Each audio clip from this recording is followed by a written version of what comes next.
नमस्कार आशा करছি সকলেই খুব ভালো আছেন। আমি আবারও আজ চলে এলাম নতুন আরেকটি ভিডিও নিয়ে। আগের ভিডিওটাতে আমি নিগমানন্দ আশ্রম পর্যন্ত দেখিয়েছিলাম এবং বলেছিলাম সেখান থেকে আমরা কিছুক্ষণ পর বেরিয়ে যাব। তো সেই আশ্রম থেকে বাইরে বেরিয়ে আমরা টোটো পেয়ে গেছি।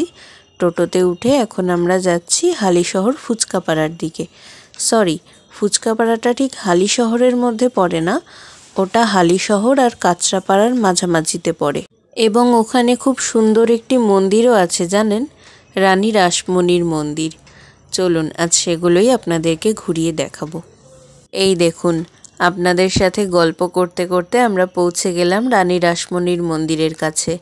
এখানে তো পুরো মেলার মতন ফুচকার দোকান বসেছে দেখছি পরপর লাইন দিয়ে।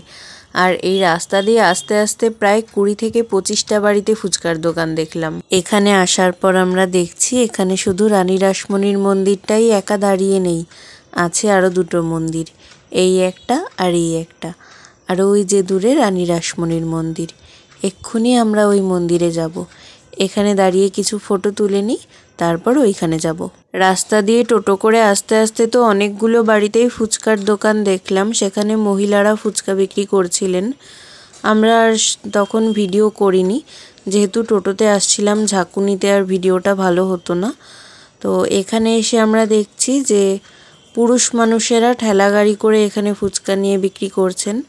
বোধহয় যেসব বাড়িগুলোতে মহিলারা বিক্রি করেন সেসব বাড়ির পুরুষ মানুষেরাই এসে এখানে ঠেলা গাড়ি করে ফুচকা নিয়ে বিক্রি করছেন। তো আমরা কিছুক্ষণ ঘুরি, বাড়ি ফেরার পথে তারপর ফুচকা খাবো।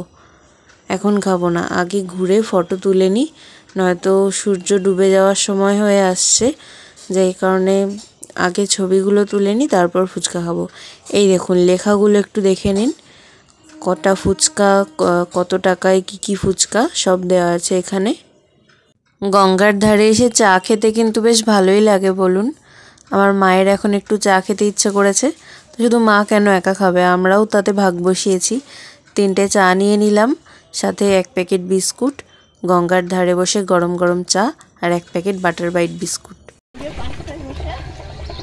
দেখছিলাম ওই মাথাটা, আর ওই দেখ চড়া, মানে যে মাঝখানে যে চড়া পড়েছিল না, ওই দেখ চড়া শেষ, ওই দেখ শ্মশানের পিন্ডি।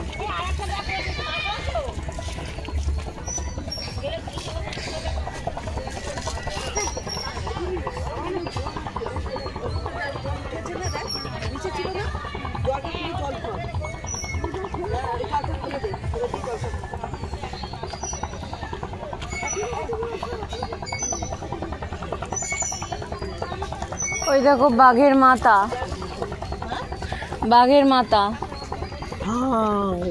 এখন আমরা রানী রাসমণির মন্দিরে এসেছি। দেখুন পুরো দক্ষিণেশ্বরের মা কালীর মন্দিরের আদলে তৈরি এই মন্দিরটা। এখানে ভেতরে ফটোগ্রাফি অ্যালাউ নেই, যেই কারণে ভেতরটা আপনাদেরকে দেখাতে পারলাম না, বাইরে থেকেই দেখিয়ে দিলাম। ভেতরটা আমরা ঘুরে এসেছি, ভেতরে মা কালীর মূর্তি রয়েছে, খুব সুন্দর মা কালীর মূর্তিটা। আমরা এই ফুচকা গ্রামে পৌঁছেই প্রথম যে মন্দিরটা দেখিয়েছি, এটা হলো সেই মন্দিরের ভেতরটা। এখানে রাম, সীতা এবং লক্ষ্মণের মূর্তি রয়েছে, পাশেই বজরংবলীরও মূর্তি আছে, সেটাও দেখাবো। চিনতে পারছেন এনাকে? এটি হলো জগৎগুরু শঙ্করাচার্যের মূর্তি।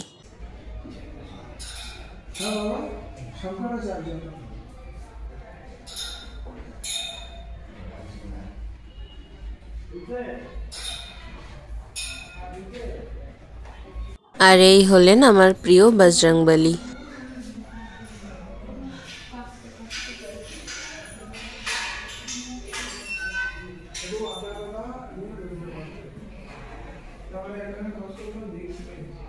ওই মন্দিরগুলির সাথেই একটা শিব মন্দিরও আছে। শিব মন্দিরটা পুরনো, এটা অনেক আগেই করা হয়েছিল, তারপর ওই মন্দিরগুলো করা হয়েছে। ইনি হলেন সীতারাম বাবাজি, ইনি 108 বছর বয়সে পরলোক গমন করেছেন।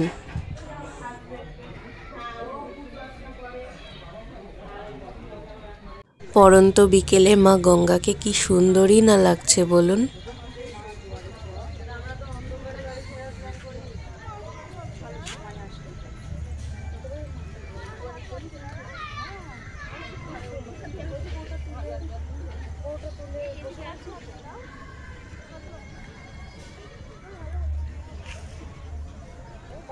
আমরা এখন মা মেয়ে মিলে একটু ফুচকা খাবো। আমার বাবা খাবে না, বাবা ফুচকা খেতে পছন্দ করে না। আমার খুব আনন্দ হচ্ছে গঙ্গার ধারে দাঁড়িয়ে ফুচকা খাচ্ছি বলে। আর হ্যাঁ, এখানে কিন্তু শুধু ফুচকার দোকানই নেই, অন্যান্য খাবারের দোকানও আছে। চটপটি, ঘুগনি, চায়ের দোকান, আইসক্রিমের দোকান, বিভিন্ন ধরনের পকোড়া, মাছের চপ, ঝালমুড়ি, বাচ্চাদের খেলনার দোকান, সমস্ত দোকানই এখানে আছে। মানে বলতে গেলে একটা মেলাই ধরতে হয় এটাকে, ছোটোখাটো একটা মেলা গঙ্গার ধারে। আর কিছুদিন পর এখানে মেলাও বসবে বড় করে, মাঠে প্যান্ডেল হচ্ছে মেলার জন্য। ফুচকা খেয়ে ঝাল লেগেছে তাই আইসক্রিম খাচ্ছি।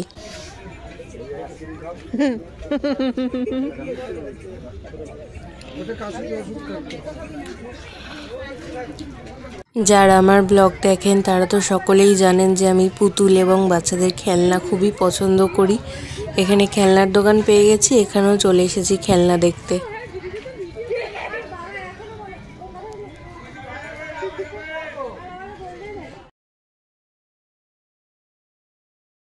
আমরা বাড়ি চলে এসেছি। রাস্তায় আর কোনো রকম ভিডিও করিনি, কারণ আজকে সারাদিন অনেক ভিডিও, অনেক ছবি তোলা হয়েছে। ফোনটার স্টোরেজ আর ফুল করতে চায় না, সেই কারণে আর ভিডিও করিনি। একবারে বাড়ি এসেই ক্যামেরাটা অন করলাম। আর বাড়ি ফিরে মা আধ ঘন্টার মধ্যে ভাত, আলু সেদ্ধ, ডিম সেদ্ধ আর বেগুন ভাজা বানিয়ে নিয়েছে। এখন খেয়ে একটু ঘুমোবো, খুব ক্লান্ত লাগছে শরীরটা। তো চলুন আজকের মতো ব্লগটা এখানেই শেষ করছি। আবার দেখা হবে নতুন কোনো ব্লগে। সকলে ভালো থাকবেন, সুস্থ থাকবেন। Good bye.